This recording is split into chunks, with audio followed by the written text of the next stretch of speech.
Kapten itu dengan santai melepaskan tembakan dan mengenai sebuah buah persik yang berada lebih dari 100 meter jauhnya. Dia berpikir akan mendapatkan kekaguman dari para penembak jitu, namun sebaliknya, dia justru dihina oleh mereka. Para penembak jitu mengejek kapten itu karena berhasil mengenai sasaran yang diam, mengklaim bahwa mereka bisa melakukannya dengan mata tertutup. Kapten itu tidak percaya dan meminta seorang tentara di gedung seberang untuk menggantungkan buah persik baru. Maka, penembak jitu pertama melepaskan tembakan dan mengenai tali tempat persik digantung. Penembak jitu kedua dengan cepat mengikuti dan menyentuh persik itu hingga terlempar.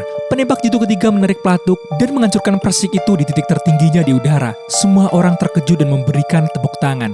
Para penembak jitu sangat bangga dengan diri mereka sendiri. Namun seorang tentara tua tetap tidak menunjukkan ekspresi apapun dan mengatakan bahwa keterampilan penembak jitu tersebut tidak cukup baik. Hal ini membuat para penembak jitu itu tidak terima karena mereka adalah penembak jitu terbaik yang dipilih di antara 800.000 tentara di seluruh angkatan bersenjata. Salah satu dari mereka dengan marah menyerahkan senjata kepada tentara tua itu, menantangnya untuk menembak. Tetapi tentara tua itu berkata bahwa dia tidak akan menyentuh senjata itu. Petugas menghentikan rekrutan yang marah dan bertanya kepada tentara tua itu, mengapa dia berpikir bahwa keterampilan para penembak jitu tidak cukup baik. Lalu tentara tua itu berjalan menuju sebuah keranjang berisi buah persik. Dia memilih satu persik yang buruk dan berkata bahwa lubang ulat di dalam persik itu mewakili seorang pembunuh bayaran. Seluruh keranjang persik itu mewakili orang-orang biasa. Pembunuh bayaran itu bersembunyi di antara orang-orang biasa. Para penembak jitu harus menemukan pembunuh bayaran itu dan menembaknya dalam waktu 30 detik. Para penembak jitu berpikir ini adalah tugas yang mudah. Tetapi ketika tentara tua itu menuangkan seluruh keranjang persik itu ke bawah tangga, mereka panik. Semua persik itu tampak sama.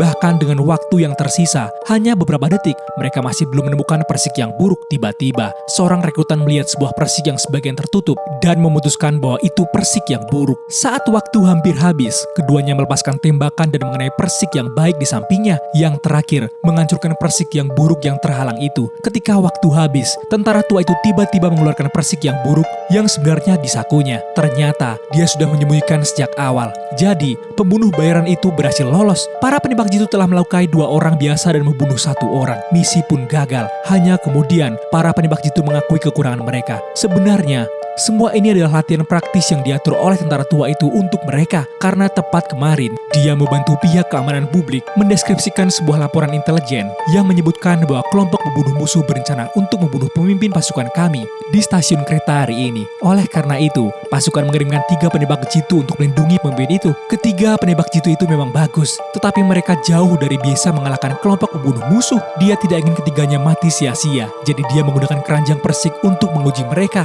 berharap para penembak jitu akan lebih berhati-hati. Penembak jitu yang GG.